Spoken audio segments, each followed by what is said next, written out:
Start करते हैं हम लोग। नेक्स्ट लेक्चर से अगर पार्थ जल्दी आ गया तो मैं पार्थ के साथ ही चालू कर दूंगा। बहुत टाइम हो जाता है बेटा, फिर तुमको कंसेप्ट समझे नहीं समझे मेरी रिस्पॉन्सिबिलिटी नहीं रहेगी।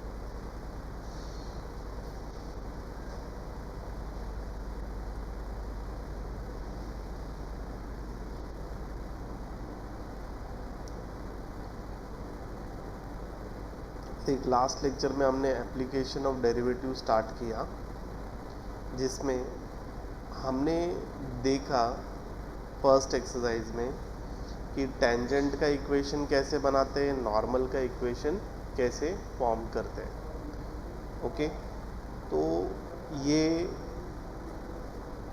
कंसेप्ट हमने लास्ट लेक्चर में सीखा।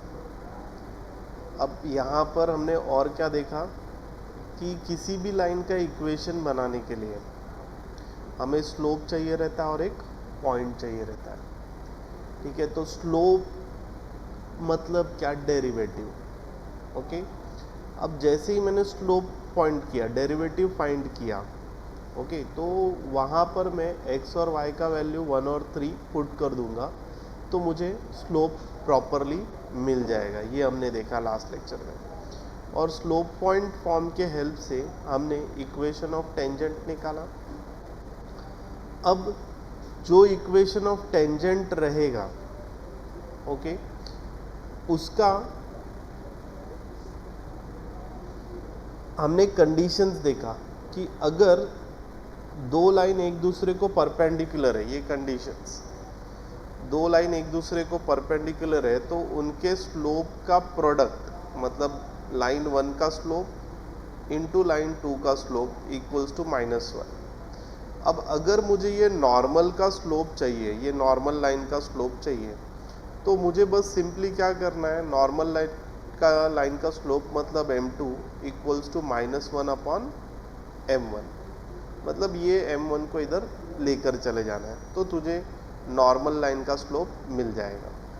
फिर हमने क्या देखा कि अगर दो लाइन एक दूसरे को पैरेलल है तो उनका स्लोप हमेशा इक्वल होता है, m1 इक्वल्स टू m3, ये देखा। और किसी भी पैरेलल लाइन का स्लोप ढूंढने के लिए हमारे पास फॉर्मूला क्या है, सपोज लाइन का स्टैंडर्ड इक्वेशन है ax plus b y plus c equals to 0, तो इसका इक्वेशन है -a/b, मतलब -a/b अगर कर दिया तो मुझे मिल जाएगा स्लोप ऑफ अ लाइन, तो मुझे मिल जाएगा स्लोप ऑफ अ लाइन। ये सारी चीज़ें हमने लास्ट लेक्चर में देखी थी और कुछ सम सॉल्व किए थे।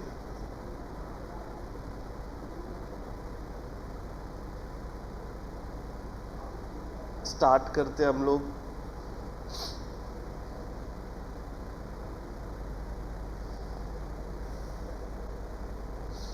फोर 4.1 का क्वेश्चंस हो गया था, सेकेंड क्वेश्चन चालू करते हैं हम लोग। सेकेंड क्वेश्चन में क्या पूछा है कि इधर सेकेंड क्वेश्चन में आते हैं,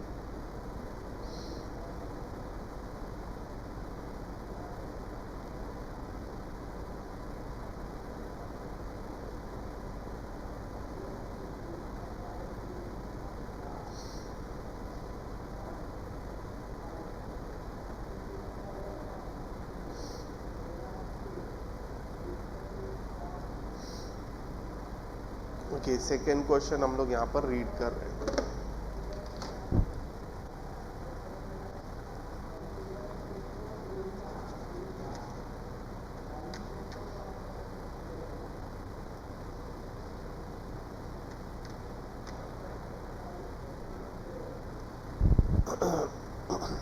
सेकेंड क्वेश्चन है, find the equation of tangent and normal to the curve. मतलब हमें equation of tangent and normal to the curve, curve दिया है y equals to x² plus 5, where the tangent is parallel to the line 4x minus 5 plus 1 equals to 0। तो ये question में हमें दिया है। इसका मतलब क्या, क्वेश्चन नंबर 2 का, यहाँ पर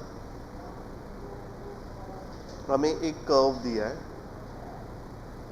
y is equals to x square plus 5। अब इस पे से कोई तो एक टेंजेंट पास हो रही है, ओके। हमें पॉइंट भी पता करना होता है बेटा, बाजू में x कॉमा वाई, ओके। ये x1 कॉमा y1 भी हमें पता करना होता है। ये टेंजेंट का स्लोप भी मुझे चाहिए रहेगा, ठीक है। अब ये टेंजेंट को एक लाइन पैरेलल है और उस लाइन का इक्वेशन है 4x minus y plus 1 equals to 0। अब कोई भी लाइन अगर किसी को पैरेलल रहेगी, सपोज इसका स्लोप मैं m2 ले लेता हूँ, तो ये दोनों का स्लोप इक्वल रहेगा, ठीक है। तो तुझे चल यहां से स्लोप मिल गया टेंजेंट का। टेंजेंट का स्लोप मिलने के बाद मुझे ये पॉइंट भी ढूंढना है x1 और y1, तो ही जाके मैं इक्वेशन ऑफ टेंजेंट बना सकता हूँ, नहीं तो मैं इक्वेशन ऑफ टेंजेंट नहीं बना सकता। तो मुझे क्या करना है, पहले स्लोप मतलब क्या, इसको डेरिवेट करना। तो इसको डेरिवेट करके मैं स्लोप का वैल्यू यहाँ पर पुट करूँगा, मुझे x का वैल्यू मिल जाएगा, तो वो x का वैल्यू होगा, ओके। सिमिलरली मैं फिर इस इक्वेशन में मैं y का वैल्यू भी ढूंढ लूँगा, कुछ ऐसे। नाउ इसको सॉल्व कैसे करना है, slope of line 4x minus y plus 1 equals to 0 is, अब किसी भी लाइन का स्लोप, ये लाइन किस फॉर्म में है, ax plus b y minus c plus c equals to 0 के फॉर्म में। किसी भी लाइन का slope minus a by b होता है, तो यहाँ पर इस लाइन का स्लोप हमें मिलेगा माइनस ए मतलब माइनस 4 अपॉन माइनस 1, तो आंसर आ जाएगा 4। इस लाइन का स्लोप हमें 4 मिला। अब given line is parallel to the tangent. Given line is parallel to the tangent. Therefore, slope of tangent is equals to 4.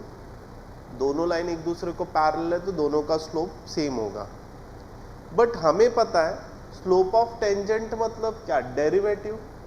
तो अब हम लोग क्या करेंगे, इस इक्वेशन को डेरिवेट कर देते, कर्व को।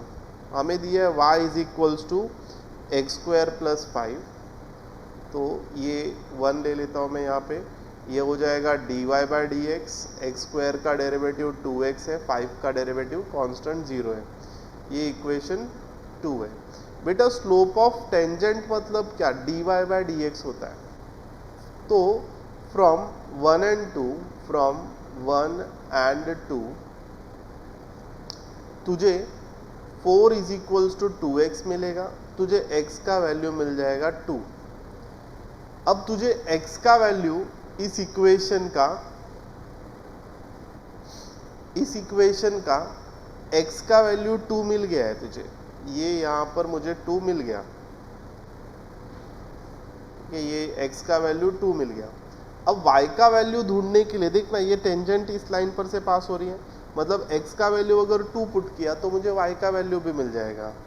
Now substitute x is equals to 2 in, इनको मैं सेकेंड इक्वेशन और ये थर्ड इक्वेशन दे देता हूँ, और यहाँ पर जो अपना इक्वेशन है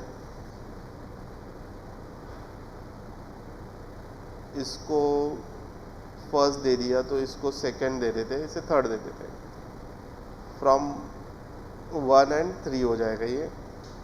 इन इक्वेशन 2 तो तुझे मिल जाएगा y इज इक्वल्स टू 2 का स्क्वायर प्लस 5 इक्वल्स टू 9, मतलब तुझे y वाला पॉइंट भी मिल गया। अब देख तुझे स्लोप मिल गया, स्लोप तुझे 4 मिला है और पॉइंट तुझे 2,9 मिला है। तो अब हम लोगों को टेंजेंट का इक्वेशन इजीली बनाने को आएगा। इक्वेशन ऑफ टेंजेंट का फॉर्मूला क्या है Parth, is y minus y1 is equals to m into x minus x1।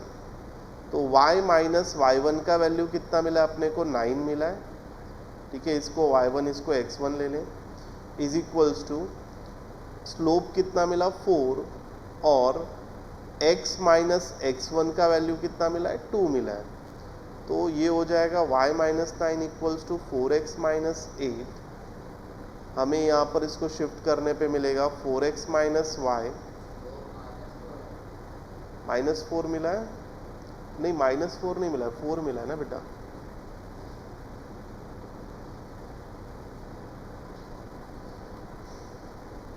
Minus a by B है ना, तो 4x minus y equals to -9 minus 9 RHS में जाएगा तो +9 हो जाएगा, तो ये हो जाएगा +1 इक्वल्स टू 0। तो हमें इक्वेशन ऑफ टेंजेंट यहाँ पर मिल गया। अब इक्वेशन ऑफ टेंजेंट हमें मिला यहाँ पर। अब हम लोगों को क्या ढूंढना है, equation of normal. Equation of normal, equation of normal कैसे ढूंढेंगे? तो नॉर्मल मतलब क्या? नॉर्मल मतलब कोई लाइन परपेंडिकुलर होती है टेंजेंट को।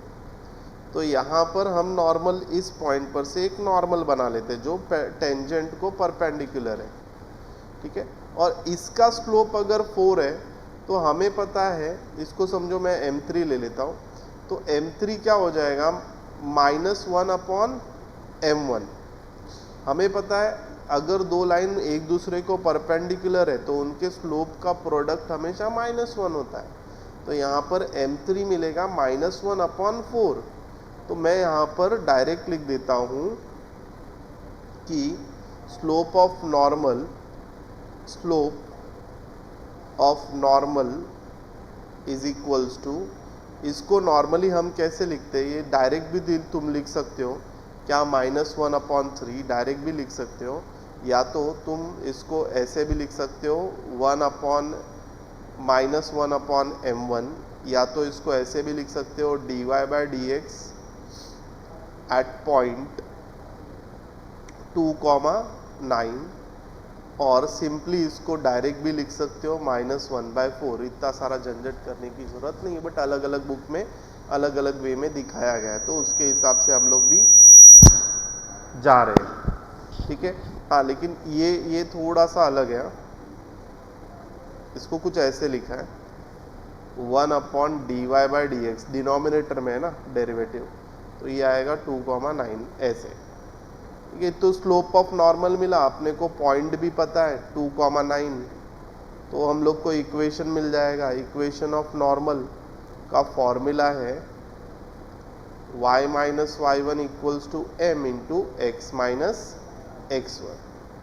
तो ये y1 का वैल्यू 9 है, पुट किया -1/4, x minus 2 cross multiply 4y minus 9 into 4 36 is equals to -x plus 2। हमको ये सॉल्व करने के बाद मिला, x पॉजिटिव होता है, यहाँ पर आ जाएगा x प्लस 4y, ये यहाँ पर आ जाएगा -38 equals to 0। This is your equation of normal. तो ऐसे हम इक्वेशन ऑफ नॉर्मल ढूंढते हैं, ओके। ये लिख के ले लो स्टार्ट से।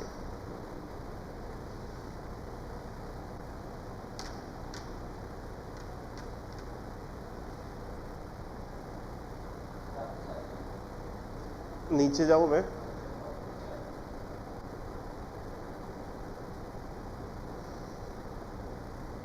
पार्थ लिख के हुआ क्या तेरा?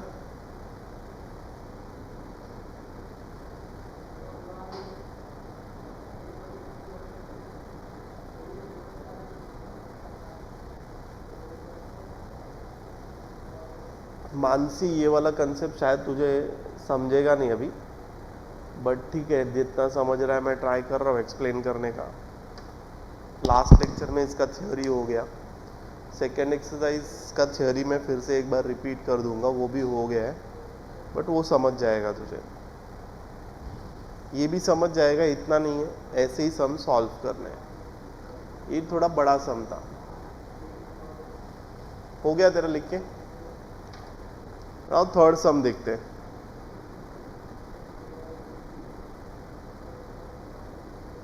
थर्ड क्वेश्चन क्या है? Find the equation of tangent at normal to the curve where the tangent is parallel to the line. तो सेम वैसे ही करना है जैसे हमने अभी सम किया है। हमें एक कर्व दिया है हमें, okay, y is equals to 3x square minus 3x minus 5। इस पर से एक टेंजेंट पास हो रही है और एक लाइन उसको पैरेलल है। तो जो इस लाइन का स्लोप होगा वही तो इस लाइन का भी स्लोप होगा। और ये पॉइंट ढूंढने के लिए मैं ये दोनों इक्वेशन को कंपेयर करके x का वैल्यू ढूंढूंगा, फिर वो x का वैल्यू पुट करूंगा इस इक्वेशन में, तो मुझे y का वैल्यू भी मिल जाएगा, मतलब x1 y1 मिल जाएगा मुझे। ये पॉइंट यूज करके मैं स्लोप पॉइंट फॉर्म से इक्वेशन बना लूंगा। तो यहाँ पर मैं सम सॉल्व कर देता हूँ।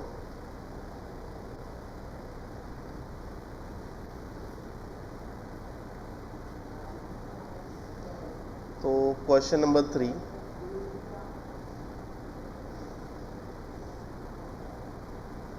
क्या है इसका इक्वेशन? 3x स्क्वायर प्लस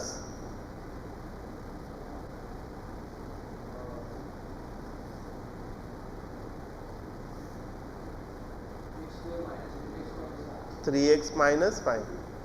देख, इसका ये इक्वेशन सच वाला इक्वेशन नहीं है, ये जस्ट अपने को कंसेप्ट समझने के लिए मैं इक्वेशन बनाता हूँ। इसका इक्वेशन पैराबोला फॉर्म में होता है, तो वो पैराबोला तुम लोगों को पता नहीं है तो अपन ज़्यादा उसके ऊपर डिस्कशन करते नहीं है। और ये तेरे को डायग्राम कॉलेज में बनाने की ज़रूरत नहीं है, ये तुम्हारे रेफरेंस के लिए, ओके, कहीं पे भी बना सकते हो। तो दूसरा है इसका स्लोप y इज अच्छा, इसका एक दूसरा जो पैरेलल लाइन है वो 3x माइनस वाई प्लस 1 है, तो 3x minus y plus 1 equals to 0 है। तो यहाँ पर से तुम डायरेक्ट भी स्लोप लिख सकते हो। स्लोप कितना हो जाएगा? ये -3/-1, आंसर इज 3। इसका स्लोप मिल गया। तो अब हम लोग इसको सॉल्व करते हैं। तो slope of 3x minus y plus 1 is equals to 0 is 3। Direct लिख दिया ऐसा तुमने। फिर इसके बाद मैंने पिछले वाले सब में पूरा स्टेप करके बताया है कि कैसे आता है। फिर इसके बाद therefore slope of tangent, slope of tangent क्या हो जाएगा? इक्वल्स टू 3, ओके, क्योंकि दोनों लाइन एक दूसरे को पैरेलल है। Since both the lines are parallel to each other, since both lines are parallel to each other, ये तुम्हारे रेफरेंस के लिए लिख रहा हूं। Therefore slopes are equal, therefore slopes are equal, ठीक है, ये तुम्हारे रेफरेंस के लिए लिखा है मैंने। अब बट स्लोप ऑफ टेंजेंट मतलब क्या होता है? स्लोप ऑफ टेंजेंट मतलब क्या? स्लोप ऑफ टेंजेंट का मतलब होता है dy/dx, मतलब उस कर्व का डेरिवेटिव एट एनी पॉइंट। देख, स्लोप ऑफ टेंजेंट का मतलब यहाँ पे dy/dx होता है एट पॉइंट, जो भी पॉइंट दिया रहेगा, ठीक है। तो यहाँ पर मैं निकालता हूँ पहले डेरिवेटिव, तो उसके लिए मेरे को इसको मैं 1 लिख देता हूँ। ये जो इक्वेशन है y is equals to 3x square minus 3x minus 5 equal, इसको मैं 2 लिख देता हूँ। इसको डेरिवेट कर देता हूँ dy/dx, तो मुझे मिल जाएगा 6x माइनस 3, ओके। अब मुझे क्या करना है? यहाँ पर x का वैल्यू, स्लोप का dy/dx का वैल्यू 3 दिया है, तो मैं यहाँ पर फ्रॉम 1 and 3, ये हो जाएगा 3 इक्वल्स टू 6x माइनस 3, ये 3 इधर गया, x का वैल्यू 1 आ गया। अब x का वैल्यू 1 हम क्या करेंगे? Substitute x equals to 1 in equation 2, तो तुझे y का वैल्यू मिल जाएगा, y is equals to 3 -3 -5, answer is -5। तो तुझे ये कोऑर्डिनेट पॉइंट्स मिल गए, ये मिला 1, -5। देख तेरे को पॉइंट पता चल गया, तेरे को स्लोप पता चल गया, तो अब तू इक्वेशन ऑफ टेंजेंट बना सकता है। तो इक्वेशन ऑफ टेंजेंट, इसका फॉर्मूला है y minus y1 equals to m into x minus x1। तो यहाँ पर माइनस ऑफ -5, y1 का वैल्यू -5 मिला है, ये y1 और x1 लिख देता हूँ मैं यहाँ पे, और स्लोप मुझे 3 मिला है, x माइनस x1 कितना मिला है 1। तो y plus 5 equals to 3x minus 3, ये नंबर्स को ये साइड लेता हूँ तो ये हो जाएगा 3x माइनस y, इसको ये साइड लूँगा तो -8 इक्वल्स टू 0। ये मेरा इक्वेशन ऑफ टेंजेंट हो गया। ठीक है, तो ये इक्वेशन ऑफ टेंजेंट हमने ऐसे निकाल लिया।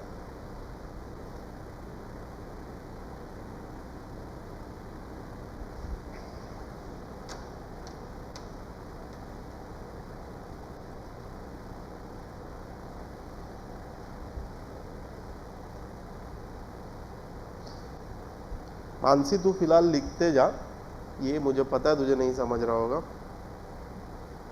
हम लोग जब भी तू आएगी तो फिर एक बार मैं एक्सप्लेन कर दूंगा, 10-15 मिनट का कंसेप्ट है, बट अभी ये लास्ट सम चल रहा है। Okay done. अब देख तुझे क्या ढूंढना है, equation of normal. Equation of normal मतलब क्या, तो ये जो पॉइंट है ना, इधर से एक नॉर्मल लाइन भी पास होती है, मतलब परपेंडिकुलर लाइन। अब कोई भी लाइन परपेंडिकुलर रहेगी ना टेंजेंट को, तो तुझे देख लाइन का इक्वेशन ढूंढने के लिए दो ही चीज पता होनी चाहिए, स्लोप और पॉइंट। तो इसका स्लोप क्या होगा, ये जो भी स्लोप है टेंजेंट का उसका रेसिप्रोकल -1/3। तुझे पता है m1 इंटू m2, दो लाइन परपेंडिकुलर एक दूसरे को है तो -1 होता है। तो m2 equals to -1/m1, m2 equals to -1/3, m1 का वैल्यू 3 है। तो तू ऐसा है m1, m2, x1, x2, जब भी तेरा इच्छा करे तभी तू शिफ्ट कर सकता है, बट तेरे को पॉइंट्स पता होने चाहिए क्या चल रहा है, उसमें कोई कंफ्यूजन में मत जाना, अरे मैं इधर m1 लिख रहा हूँ, x1 लिख रहा हूँ, इसको m2 लिख दिया, उसको m1 नहीं, चिंता मत कर, तुझे समझना चाहिए बस। तो don't get confused while writing this type of क्या बोलते हैं उसको, बेस में जो भी लिखते हैं अपन नंबर्स।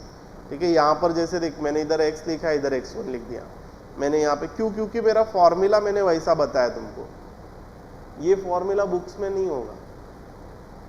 ठीक है, तो मैंने ये फॉर्मूला ऐसे बताया क्यों, क्योंकि ये 10th का फॉर्मूला है, और 10th का फॉर्मूला तू भूलेगा नहीं, है ना। स्लोप का फॉर्मूला पढ़ा था अपन ने, y2 minus y1 upon x2 minus x1, इसलिए मैंने ये ऐसे बताया। अब यहाँ पर equation of normal, equation of normal, तो उसके लिए तेरे को पहले स्लोप ढूंढना पड़ेगा। तो स्लोप ऑफ नॉर्मल क्या होता है, तो reciprocal of -1 upon slope of tangent, slope of tangent. देख ऐसा भी फॉर्मूला हो सकता है, वही तो कर रहे हैं अपन, -1/3। तेरे को स्लोप ऑफ टेंजेंट मिल गया है, पॉइंट भी मिल गया है। पॉइंट क्या है, 1, -5 है, 1, -5 है। तो इक्वेशन ऑफ टेंजेंट हो जाएगा, equation of normal, sorry, equation of normal होगा y minus y1 equals to m into x minus x1। Value put up कर दे, देख ये y है, ये y1 कितना है, -5 है, m कितना है, -1/3 है, x माइनस x1 कितना है, 1 है। तो ये हो जाएगा y plus 5 -1/3 x minus 1। Cross multiplication 3y plus 15 is equals to -x plus 1, इसको इधर ले लिया, ये x प्लस 3y प्लस 1 है, इधर आया तो ये -14 equals to, sorry +14 equals to 0। ये तेरा इक्वेशन ऑफ नॉर्मल हो गया।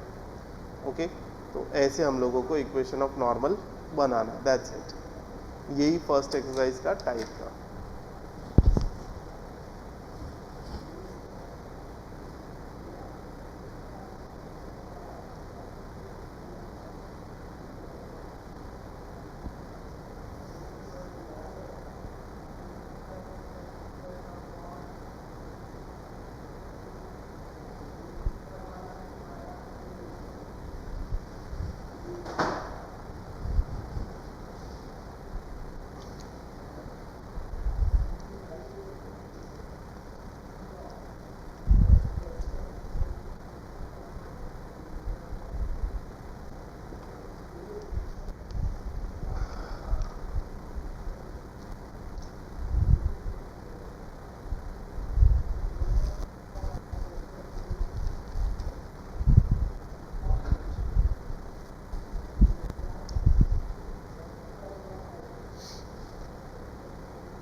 सॉरी,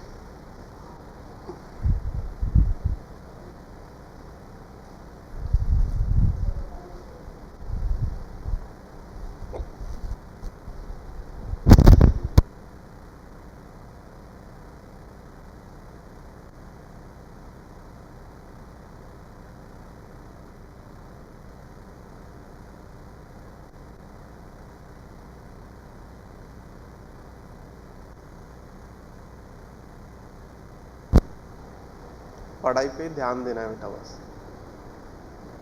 तुझे क्या करना है, तेरे को अभी 3-4 महीने और पढ़ने और चुपचाप निकलना है। तेरे को क्या लेना देना है कौन किसको खरीद रहा है, कौन किसको बेच रहा है ना। तुझे टीचर्स अच्छे मिले ना, वो ही इम्पोर्टेंट है। उसको बोल करके आ रहा है तो आ जा इधर, हमारे सर बिठा लेंगे तेरे को। अपन भी सीबी बैच में डलवा देंगे उसको। देख, मैं लास्ट लेक्चर में क्या पढ़ाया था, एक बार मान से रिवाइज कराता हूँ। मैं बच्चों को पढ़ा चुका हूँ वो। उसी से रिलेटेड एक्सरसाइज अभी चालू होने वाली है, बट यहाँ से तू ध्यान दे सकती है अभी सेकेंड एक्सरसाइज से, समझेगा तुझे।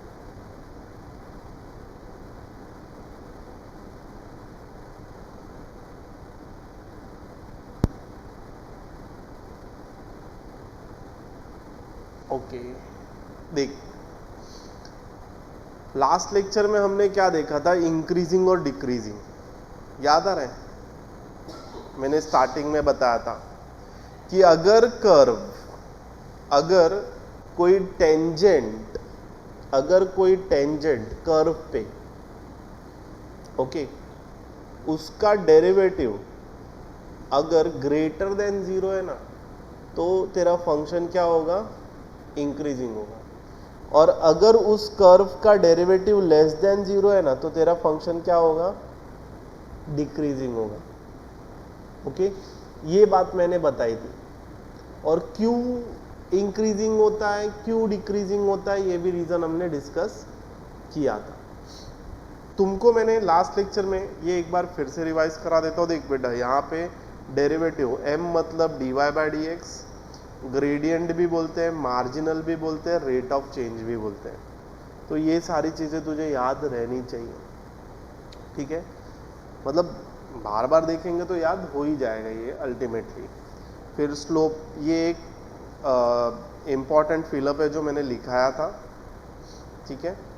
फिर तुझे यहाँ पे याद रखना है, स्लोप मतलब क्या बेटा, डेरिवेटिव मतलब f'(x). अगर स्लोप तेरा ग्रेटर देन, मतलब अगर डेरिवेटिव तेरा ग्रेटर देन 0 है, तो तेरी लाइन कैसी होगी, ऐसे देख, लाइन ऐसे लेफ्ट से राइट की तरफ बढ़ेगी, उसको इंक्रीजिंग बोलते हैं, ठीक है।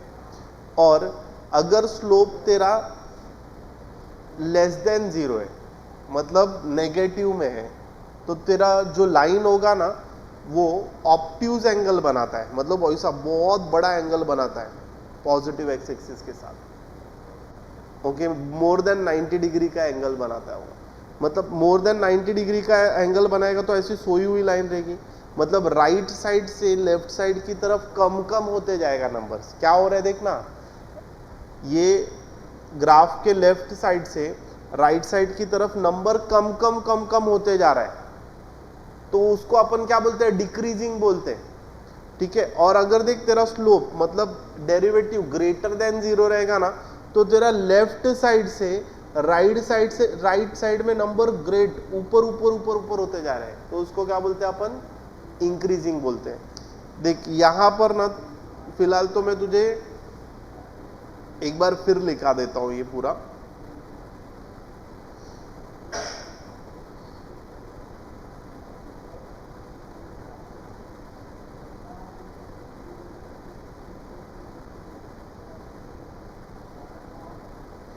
ये सब डायग्राम बनाना बिल्कुल ज़रूरी नहीं है, बट कंसेप्ट सिखाने के लिए मैंने डायग्राम बनाया है बेटा। बाकी ऐसा पेपर में तो इनका डायग्राम बहुत अलग रहता है, बस मैं कंसेप्ट इजीली समझे तो मैं डायग्राम बताता हूँ। नाउ देख, इंक्रीजिंग एंड डिक्रीजिंग क्या है, इंक्रीजिंग एंड डिक्रीजिंग क्या है। सिमिलरली जो ग्राफ है अपना वैसा ही है, कोई कर्व है, देख ये कर्व है, ये प्रॉपर पैराबोला है, ठीक है। अब देख मैं ना यहां से एक लाइन बनाता हूं, टेंजेंट, एक ये टेंजेंट है, और तू देखेगा ना ये positive direction of x axis है, इसके साथ एंगल बना रहा है, ओके। तो लेस देन 90 डिग्री है, तो इसको अपन क्या बोलते हैं, ये तो इंक्लिनेशन है, इसको इंक्लिनेशन बोलते हैं, और इसको हम एक्यूट एंगल भी बोलते हैं। अगर तेरी लाइन तू देखना लेफ्ट साइड से ये ऊपर की तरफ बढ़ रहा है, मतलब इंक्रीजिंग है, ओके। तो इंक्रीजिंग हुआ ना तो तेरा डेरिवेटिव मतलब स्लोप ना ग्रेटर देन 0 होगा, तो तेरा फंक्शन इंक्रीजिंग है, तो तेरा फंक्शन, इसको हम इंक्रीजिंग बोलते हैं। और यहां पर देख, अभी ये जो लाइन मैं बनाऊंगा यहां पर कहीं पर है सपोज ये लाइन, अब ये लाइन देख positive direction of x axis के साथ एक बहुत बड़ा ऑब्ट्यूज एंगल बना रहा है। ये सिनारियो में क्या होता है, ये टेंजेंट यहां पर F dash x less than 0 होता है, ठीक है। तो तेरा फंक्शन जब स्लोप अगर लेफ्ट देन, ऑफ कोर्स दिख रहा है क्लियरली कि स्लोप अगर लेस देन 0 है तो तेरा फंक्शन डिक्रीजिंग है ये साइड में, ठीक है। और यहां पर भी एक चीज है जो मैं इसके नेक्स्ट एक्सरसाइज में होगी, वो फिलहाल तो अपन इंक्रीजिंग और डिक्रीजिंग देख रहे हैं, नेक्स्ट एक्सरसाइज में ये पूरा डायग्राम मैं फिर से बनाऊंगा, तो वहां पर एक पॉइंट और देखेंगे हम लोग। अब तक हमने क्या देखा, ये टेंजेंट का इक्वेशन कैसे ढूंढते हैं, नॉर्मल का इक्वेशन कैसे ढूंढते हैं। फिर सेकेंड पार्ट में अब हम क्या देख रहे हैं कि इंक्रीजिंग किसको बोलेंगे और डिक्रीजिंग किसको बोलेंगे, समझा क्या। ये डायग्राम बना के ले ले बेटा, काम में आएगा बहुत।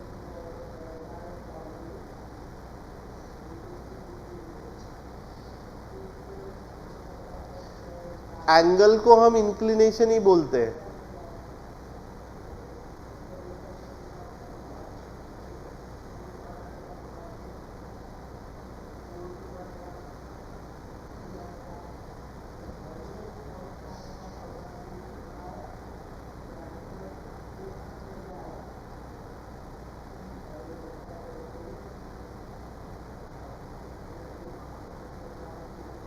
मानसी। ये समझा क्या तुझे, इंक्रीजिंग मतलब क्या, डिक्रीजिंग मतलब क्या। बस तुझे इतना याद रखना है कि डेरिवेटिव अगर ग्रेटर देन 0 है ना तो इट इज इंक्रीजिंग, डेरिवेटिव अगर लेस देन 0 है तो इट इज डिक्रीजिंग। ये दो पॉइंट बहुत ज़्यादा ज़रूरी है। और बेटा इसमें से पेपर में आने का सम का पॉसिबिलिटी बहुत ज़्यादा है, मतलब सेकेंड एक्सरसाइज, थर्ड एक्सरसाइज और लास्ट एक्सरसाइज में से 100% क्वेश्चन आएगा। मतलब ये इंक्रीजिंग डिक्रीजिंग मैक्सिमा मिनिमा, ये दो कंसेप्ट है जिसमें से 100% क्वेश्चन आएगा।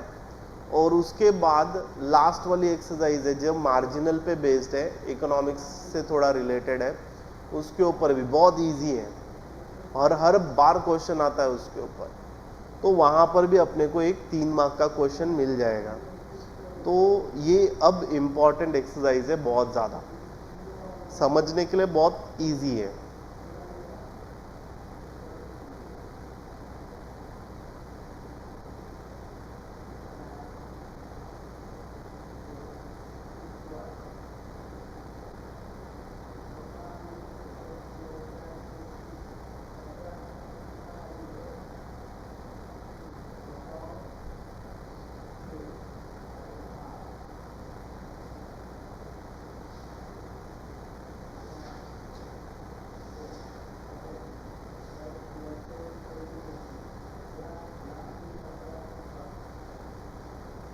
हो गया क्या बना करिए, जस्ट डन।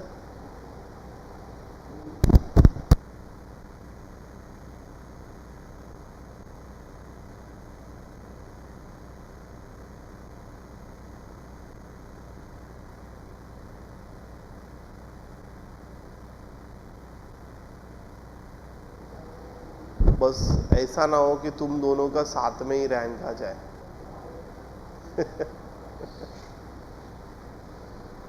ये हुआ बेटा। अब ध्यान दे, इंक्रीजिंग और डिक्रीजिंग में क्या क्या चीजें हैं जो बेसिक्स अपने को समझना चाहिए। देख, किसी भी नंबर का स्क्वायर कभी भी ग्रेटर देन 0 होगा कि नहीं, बरोबर। तो अगर कितना भी बड़ा नंबर अंदर होने दे, कोई भी एफ अंदर होने दे, अगर उसके ऊपर स्क्वायर है ना तो it is increasing, it is. लेकिन अगर इसके बाजू में कोई ऐसा माइनस ए है, कोई एक नंबर है जो माइनस में है, तो तू भले स्क्वायर निकाल, लेकिन बाद में तो जो नंबर मल्टीप्लाई होने वाला है वो तो क्या है, नेगेटिव है, तो इट इज डिक्रीजिंग। ठीक है, ऐसे अपने को समझना पड़ेगा। ओके, और भी सिनारियोज है, वो एग्जाम्पल में मैं एक्सप्लेन करूंगा। अब यहाँ पर हम चालू करते हैं इंक्रीजिंग और डिक्रीजिंग। इधर कुछ केसेस होते हैं, वो केसेस भी देख लेते हैं अगर होगा यहाँ पे तो।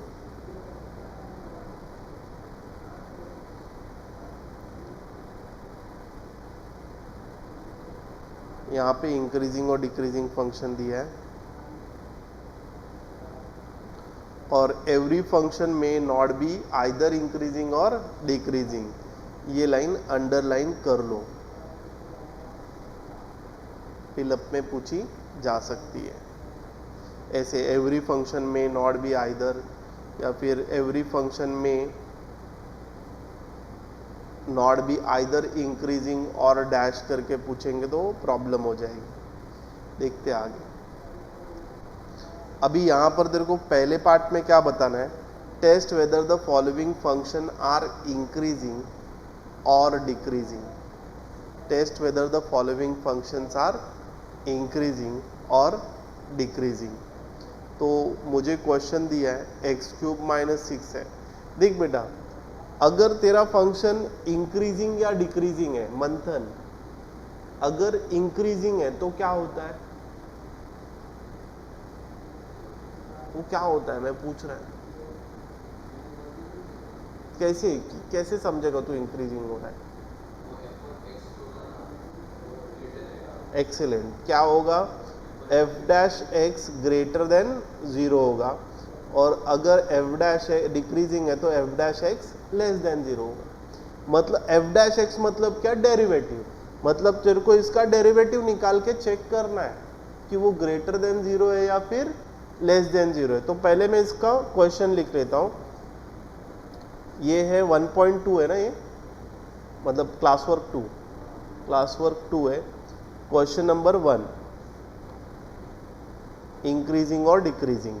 तो उसका फर्स्ट क्वेश्चन लिख लेते हैं, f(x) x³ - 6x², f(x) equals to x³ - 6x² plus 12x - 16 प्लस 12x माइनस 16 और x belongs to real number, ऐसा दिया है। अपने को इंक्रीजिंग और डिक्रीजिंग निकालना है। तो तुझे इंक्रीजिंग और डिक्रीजिंग निकालना है मंथन, तो पहले डेरिवेट तो करना ही पड़ेगा ना मेरा भाई। अब बता मेरे को एक्स क्यूब का डेरिवेटिव क्या है?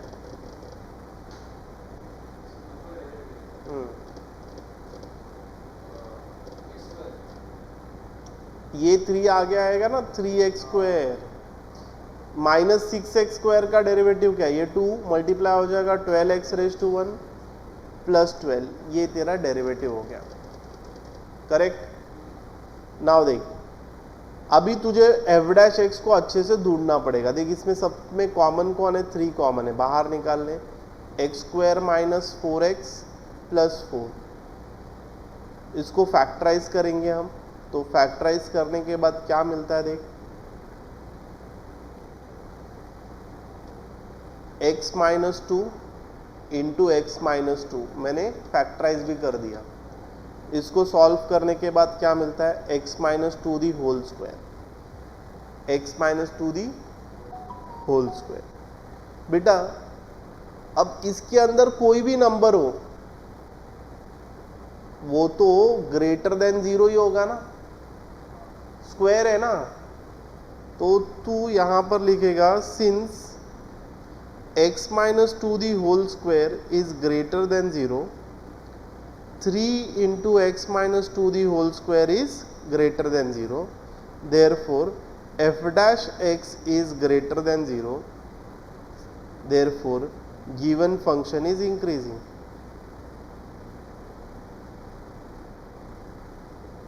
बस इतना ही करना है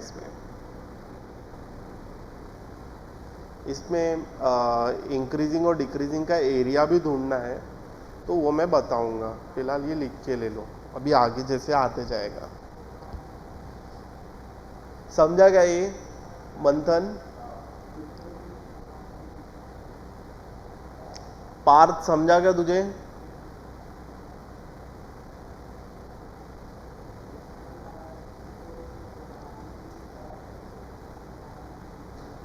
हो गया ये? लिख के हो गया क्या मानसी? ओके, आगे बढ़ते हैं सेकेंड क्वेश्चन की तरफ। सेकेंड क्वेश्चन देख क्या है? x minus 1 upon x, f of x दिया है तुझे x minus 1 upon x where x belongs to real number. Okay, तो तुझे क्या बताना है मंथन? यहां पर इंक्रीजिंग है या डिक्रीजिंग है? तो तू कैसे बताएगा इंक्रीजिंग या डिक्रीजिंग है? डेरिवेटिव ग्रेटर देन 0 हुआ तो इंक्रीजिंग है, डेरिवेटिव लेस देन 0 हुआ तो डिक्रीजिंग है। तो तू पहले डेरिवेटिव तो निकाल ले। f' क्या हो जाएगा? Derivative of x is 1 minus 1 upon x का डेरिवेटिव क्या है? माइनस 1 अपॉन एक्स स्क्वायर, तो ये होगा 1 minus minus plus upon x square, cross multiply हो जाएगा x square plus 1 upon x square.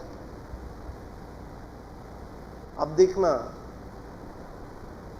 अब तू एक्स स्क्वायर का वैल्यू कुछ भी पुट कर, तेरा फंक्शन क्या होगा? यहां पर एक्स स्क्वायर का वैल्यू अगर तू कुछ भी पुट करेगा तो तेरा फंक्शन क्या होगा? इंक्रीजिंग होगा, because x square he positive है। तो इसको हम लिखेंगे कैसे? डायरेक्ट लिख देगा क्या तू? हाँ चलेगा। Since x square is greater than 0, therefore f' is greater than 0। Okay, ये मैं खुद के लिए लिख रहा हुआ, तू डायरेक्ट लिख सकता था। हाँ, देयरफॉर फंक्शन इज इंक्रीजिंग। इधर कुछ स्टेप्स होते हैं, एवरीवन लिसन केयरफुली। यहाँ पे कुछ स्टेप्स होते हैं जो मैं स्किप करके सीधा आंसर लिखता हूँ, कोई प्रॉब्लम नहीं होती उसमें। तुझे समझ गया ना? आगे आंसर लिख के बढ़ जा। हाँ,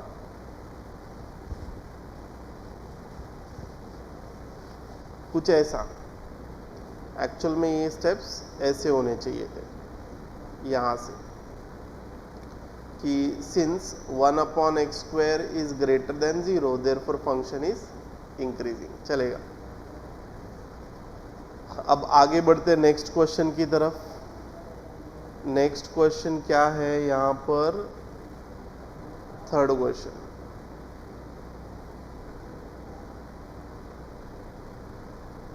f of x is equals to 7/x minus 3. x belongs to real number. x is not equals to 0. तो तू इसको डेरिवेट कर देना। इंक्रीजिंग और डिक्रीजिंग पूछा है। f डैश x 7 कांस्टेंट है, बाहर ले लिया। Derivative of 1/x is -1/x²। Derivative of -3 is 0। तो ये आ जाएगा -7/x²। अब यहां पर भले x² पॉजिटिव हो, a तो नेगेटिव है ना, तो फिर तेरा फंक्शन डिक्रीजिंग ही है। तो तू यहां पर भले ऐसे लिख कि 1/x² is greater than 0 but -1/x² is less than 0। Therefore f dash x is less than 0, therefore f dash x is decreasing function।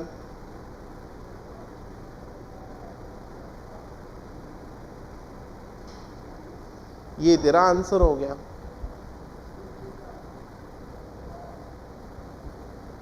समझा क्या ये? लिख के हुआ मानसी?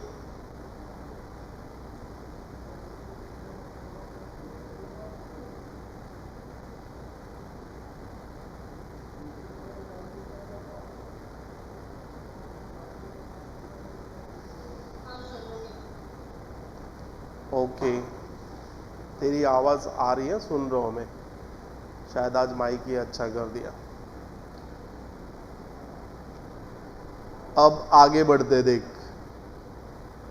अब हम बढ़ते अपनी अगले पड़ाव की तरफ। Find the value of x। ये थोड़ा सा अलग है जश, ये थोड़ा अलग है। क्या है ये? अलग बात है इसमें कुछ तो। ठीक है, तो क्या अलग बात है ये मैं अलग तरीके से मैं पर्सनली इसको सिखाता हूँ, तो ध्यान देना।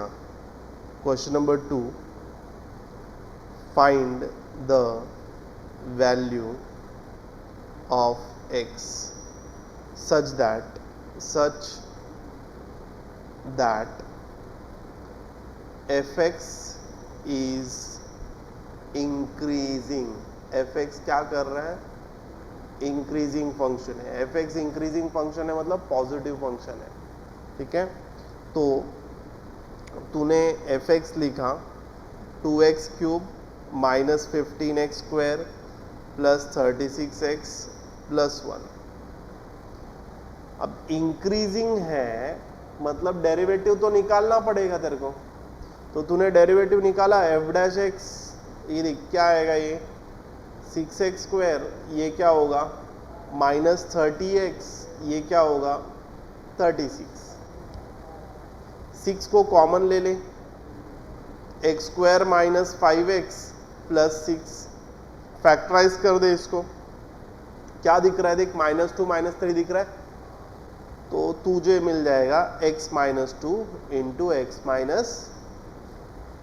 3।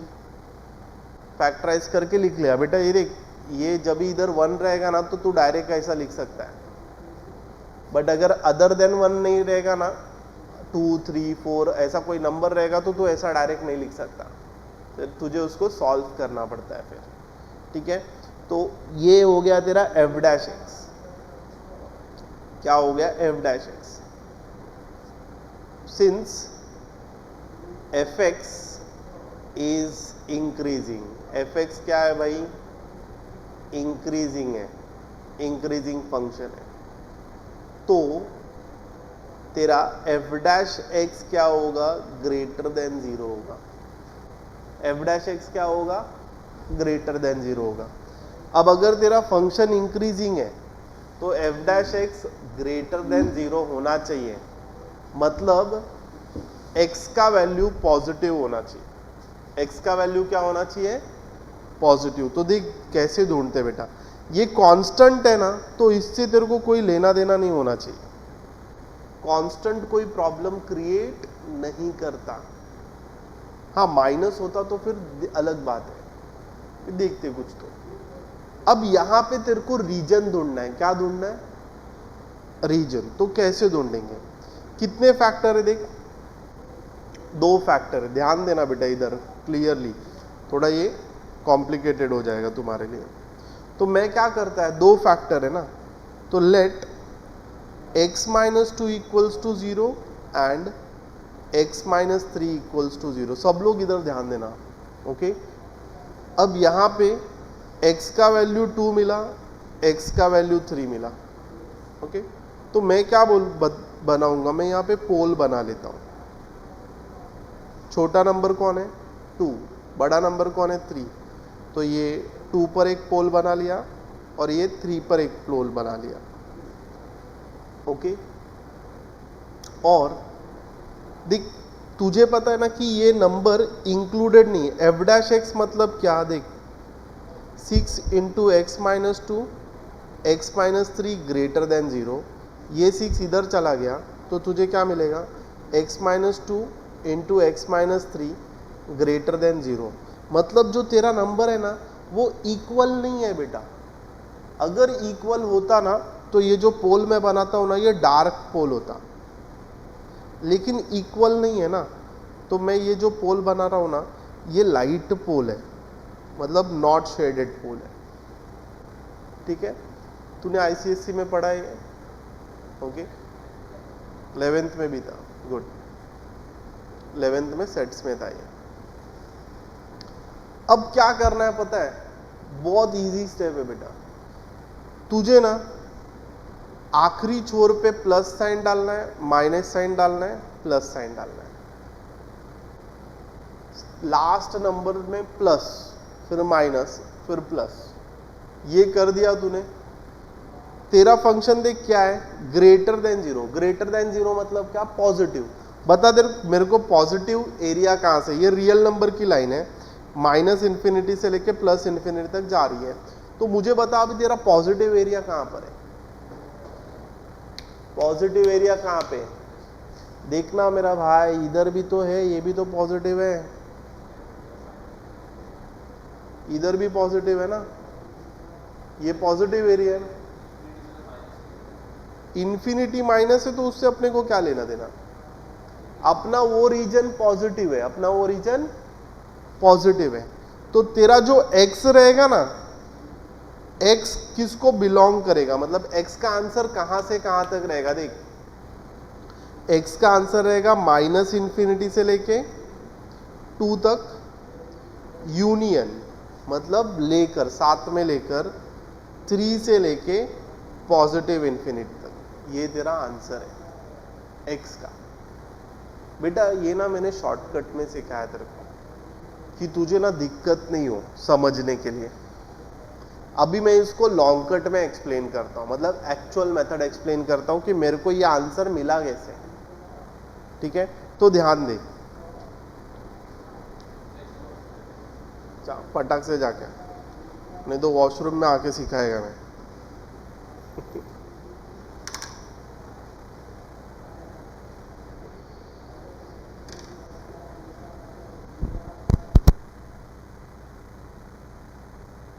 एक काम करो, इधर तक लिख के ले लो, फिर आगे का भी मैं बताता हूँ। ये लिख के हुआ क्या बेटा इधर तक,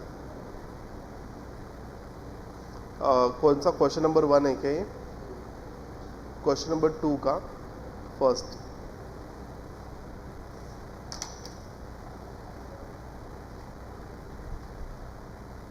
इसे 2-3 सम सॉल्व करेंगे तो ये कंसेप्ट समझ जाएगा।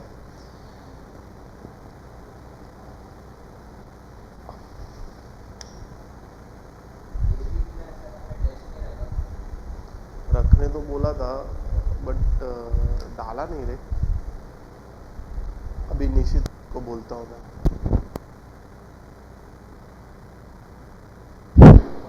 Bye everyone. ये मैं बोल रहा था तो सुनाई देता? मानसी, हेलो मानसी, अब मैं बोल रहा था तो सुनाई दे रहा था आपको? ये हो गया ना सब? ओके चलो बाय। नेक्स्ट लेक्चर में बेटा रिवाइज करके आना, ठीक है? बाय।